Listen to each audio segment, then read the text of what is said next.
I am pleased to inform you that we have arrived at the labyrinth. Please be advised that the punishment for trespassing is execution. Please be advised that electrical storms on the surface of Tartarus make departure impossible at this time. Resident count is as follows: 3,071. Resident deaths, including but not limited to executions, are as follows: 1,684. Resident escapes are as follows: 0. The interior can be chilly. Take a scarf with you, Captain. I would also ask that you leave your captain's ID with me, in the event that you do not return.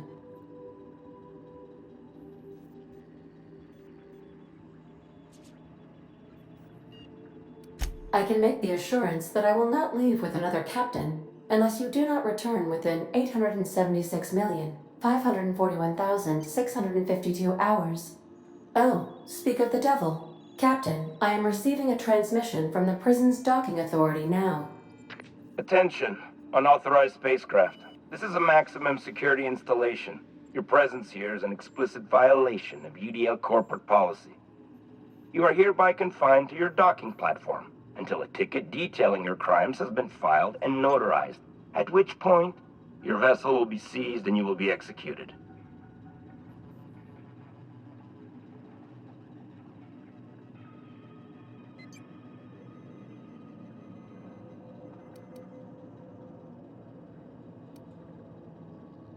Your ship is not permitted to leave until you remit payment for your fines and submit yourself to execution. Only after your smoking corpse is thrown from an airlock will we lift the lockdown on your spacecraft. Captain, I would not recommend this course of action.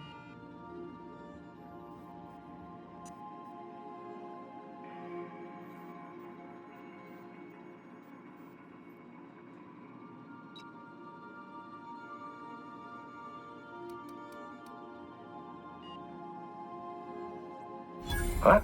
Oh, yes, ma'am. Right away, ma'am. I just couldn't see you clearly before. Screen's on the fritz. Damn thing. But for the record, now that I hear you, I totally recognize you. Totally. You're, you, of course. Obviously. Anyway, Tartarus Docking Authority signing off. Have a pleasant stay at Tartarus. Transmission terminated. Biometric ID received. Transferring data to external cartridge. How can I be of assistance? See you soon, Captain.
What use does a prison have for bars when it's got a storm like that? I've gotta admit, I'm not too keen on walking into a prison. They lock me up, I'm liable to kill everyone trying to get back out.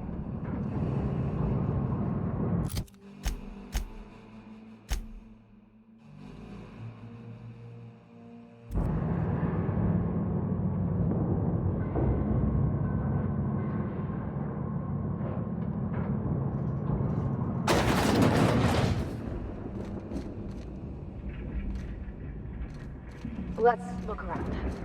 There's gotta be a few ways through here.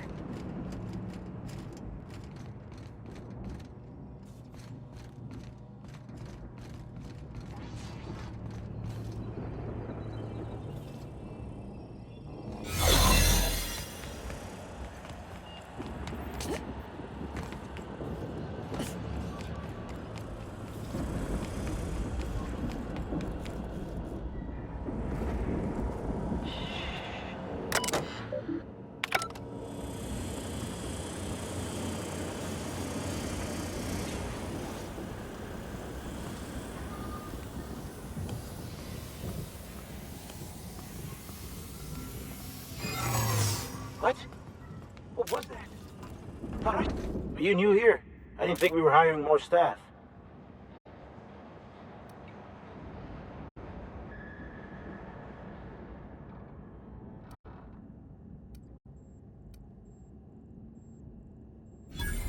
Oh, no.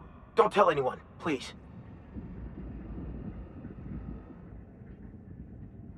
Whew. Thank you.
Let's go, troops. Stellar Base counting on us.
You new here? I didn't think we were hiring more staff. Whoa, nothing. I was just asking. I was going to welcome you aboard. Okay, all right.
All right, MSI.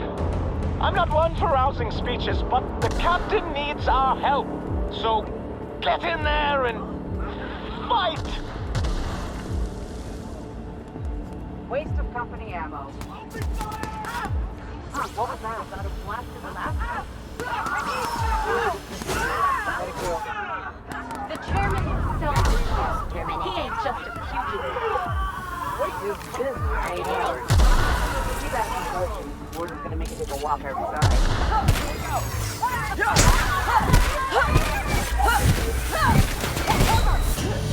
Get up!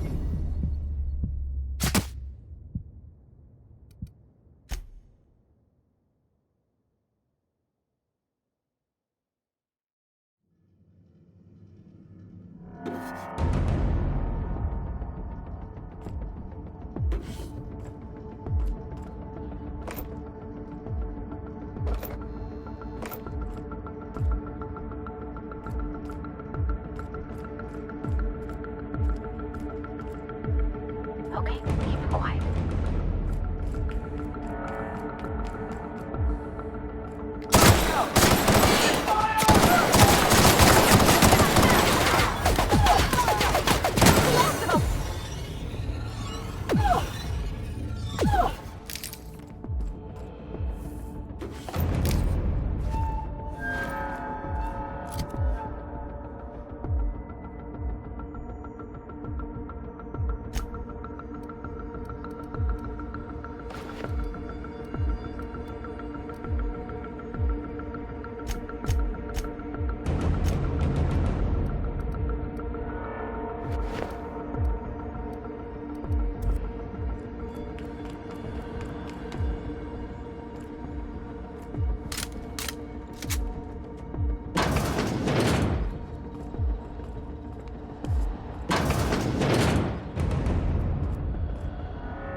All right, MSI.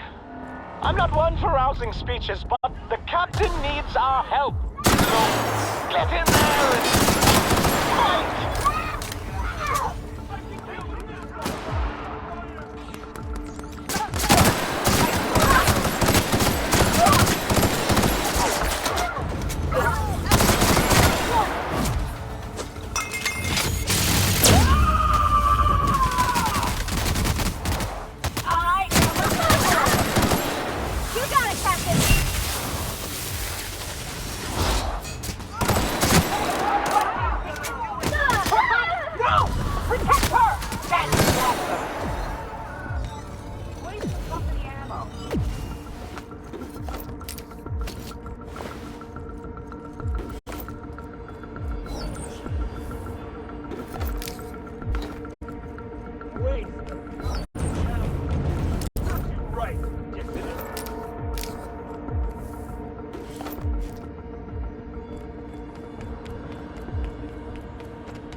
Time to collect a fine balance.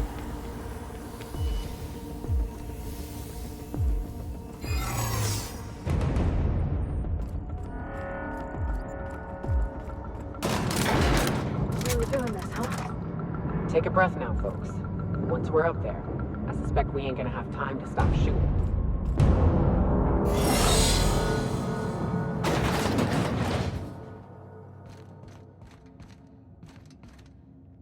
After all you've done, all the work you've destroyed, all the money you've cost me, your misguided crusade has doomed Halcyon.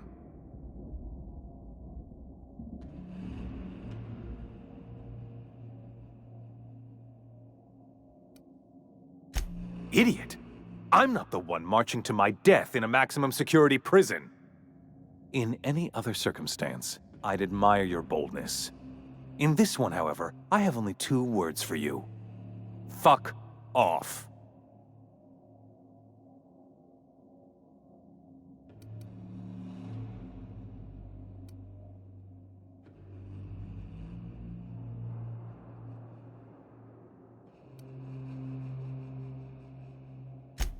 No call for...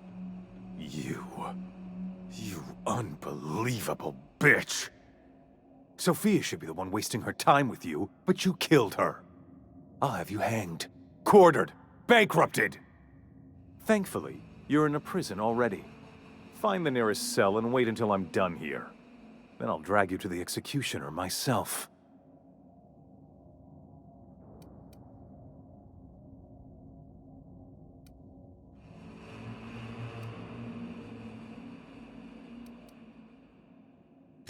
Is that sarcasm? Do you know what I do to people who employ the lowest, most base form of humor? I fire them. Alas, as you are woefully unemployed, I'll have to do the next best thing and have you killed. In the next room is the finest automechanical purveyor of death ever made. Try not to scratch the paint with your skull, it was fucking expensive.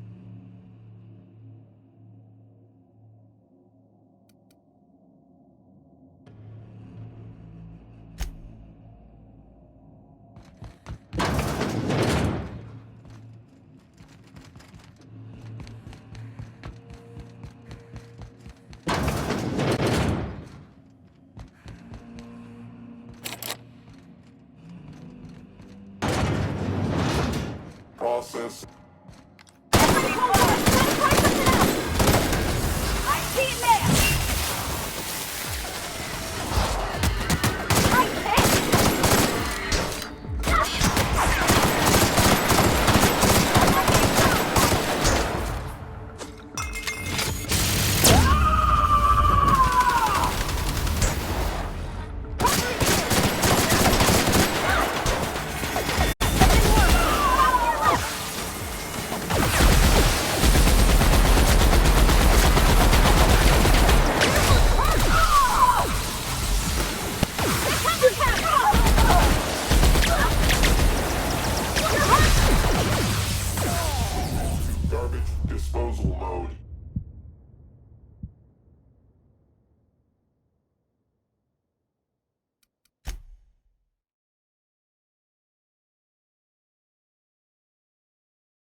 of them.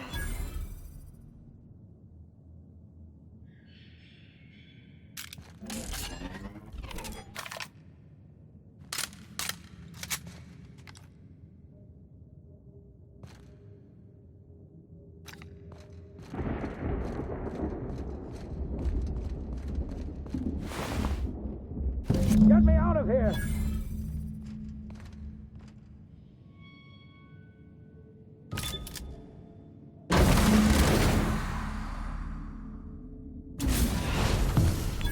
You don't know how glad I am to see you. You lunatic. You broke into the board's own fortress and killed the chairman just to rescue one doddering old man? You are absolutely out of your mind, and I can't begin to thank you enough.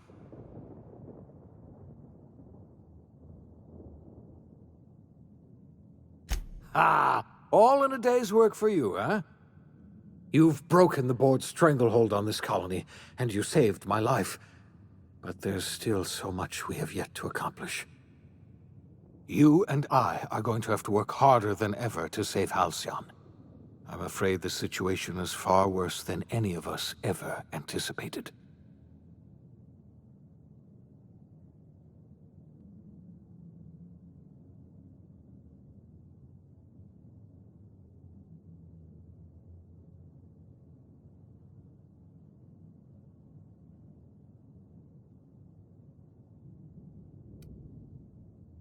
I would like nothing more than to celebrate this victory, but we have a serious problem on our hands. Earth has gone dark.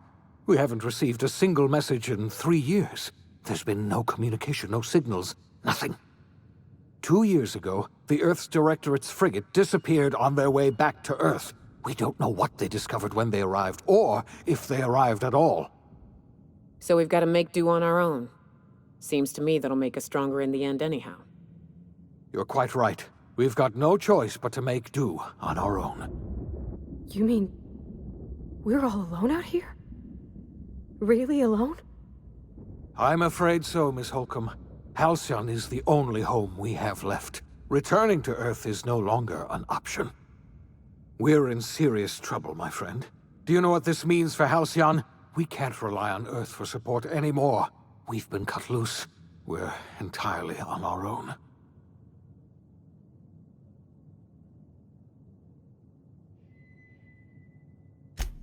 Yes, we do. You've done a marvelous thing. You've succeeded where anyone else would have failed, including me.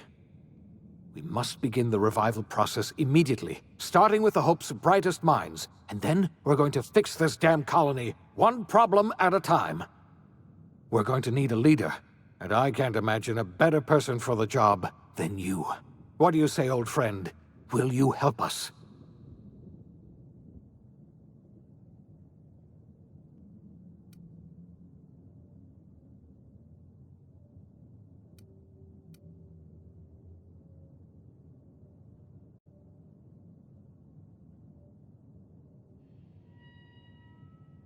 When I revived you, I thought you were going to help me save this colony. I was wrong. I had our roles reversed, you see. You're the one who's going to save us all. I'm just the one who set you on your path. You're the best thing to ever happen to Halcyon. If you want to take it upon yourself to lead this colony, you have my support. We're not a colony any longer, are we? Our last connection to Earth has been severed, and so we have been set free. Our future is uncertain, and no one knows what tomorrow holds. Exciting, isn't it?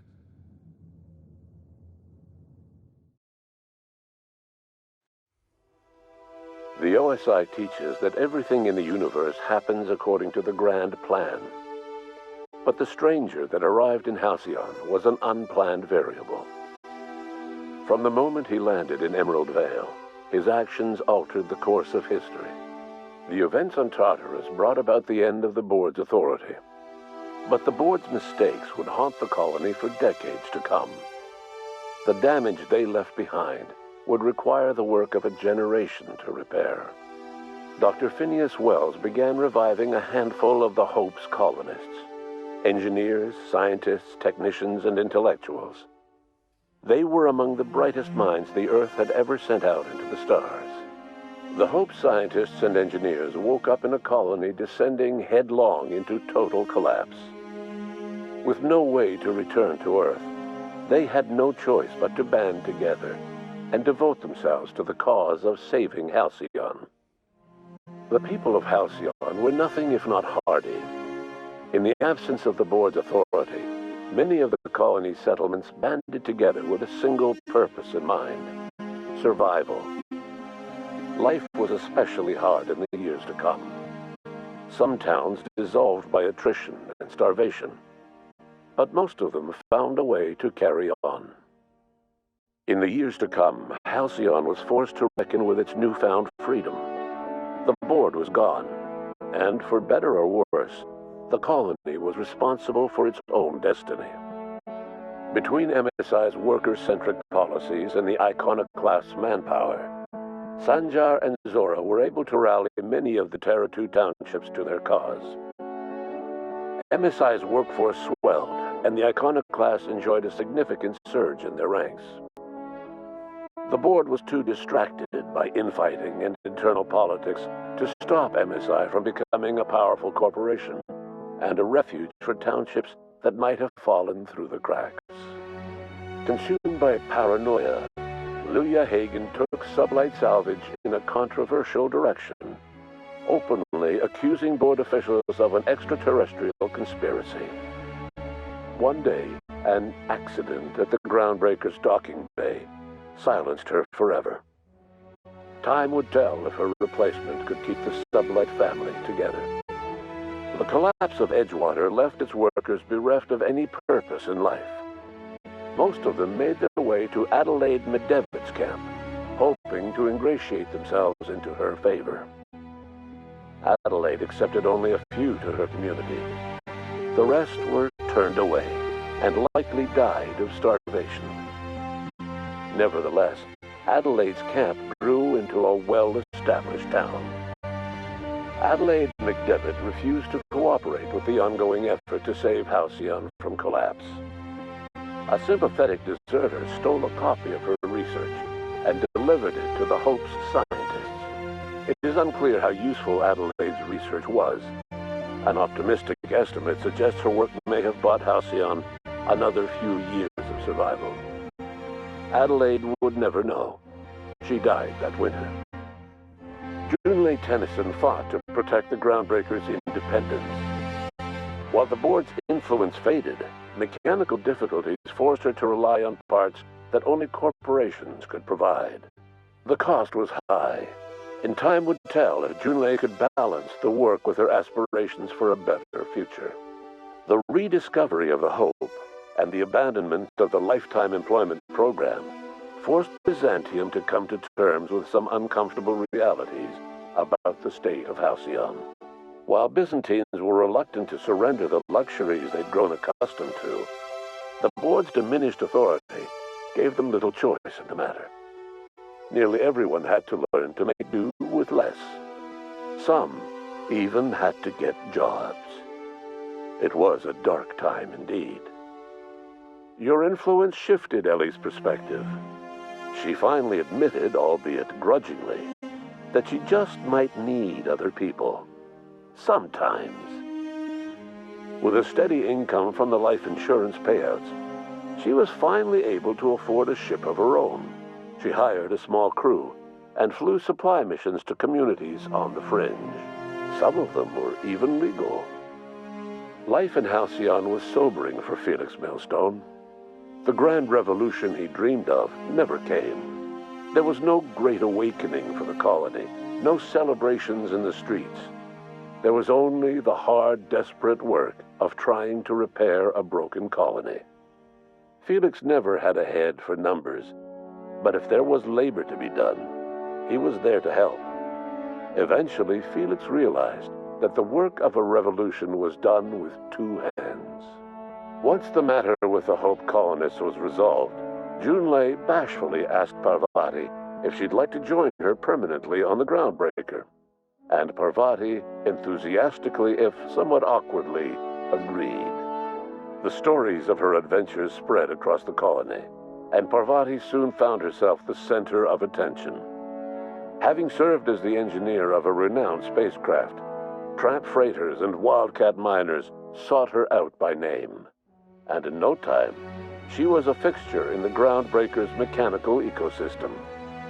She and Junlei were never far apart. Nyoka returned to Monarch to take another crack at making a permanent life for herself. She formed the Charon Group, a mercenary outfit of ragtag survivalists and wilderness experts. Anyone in need of a guide or just looking to throw back a beer and swap stories could find her camping on the trail or clearing an infestation.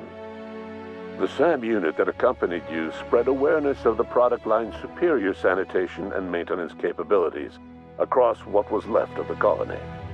This led to a boost in SAM unit sales. Did you know that SAM units are the longest-lasting, toughest-acting cleaning solution in Halcyon? Minister Clark was released from house arrest, and his contact with you gave him a sense of renewed purpose and vigor. Once it became clear that no help would be coming from Earth, he threw his considerable efforts and talents into helping Halcyon manage the crisis before it. As for Dr. Phineas Wells, he spent his remaining years in his orbital lab. He eventually came to terms with his own past and was able to forgive the mistakes of his younger self by devoting his remaining years to serving the colony. Dr. Wells was able to revive many more scientists and engineers than he first expected, thanks to the additional batch of chemicals you stole from the Ministry. Wells never forgot about the human lives that were lost in acquiring these chemicals. In the end, Dr. Wells was able to save every scientist and engineer aboard the Hope. Over the next decade, nearly all of the Hope's remaining colonists were successfully revived. Halcyon saw a period of rapid technological and scientific advancement. Breakthroughs in dietary supplements saved the colony from starvation. Geoengineering projects and social reforms began to change the structure and character of the colony. Dr. Wells laid the groundwork for the project to save the colony, but he would never live to see the fruits of his labor. He passed away a few years later. His work was carried on by the scientists and engineers he revived. Today, Halcyon has stabilized. The people of the colony work hard to adapt to their new circumstances. Nearby colonies send aid and supplies. Life will never be easy in Halcyon, but for the first time in its history, there exists a sense of real, genuine hope about the future. And what about you, the unplanned variable in the history of Halcyon? Long after Wells passed away, you carried on his work with more energy, determination, and brilliance than he could ever muster. The years that followed were hard, but Halcyon survived by the efforts of the Hope's most promising colonists, the greatest of which was you. No one knows what's happened to Earth, and no one knows what the future has in store for Halcyon. All we know for certain is this: the name of the Unreliable and that of its intrepid captain will remain the subject of countless stories for years to come.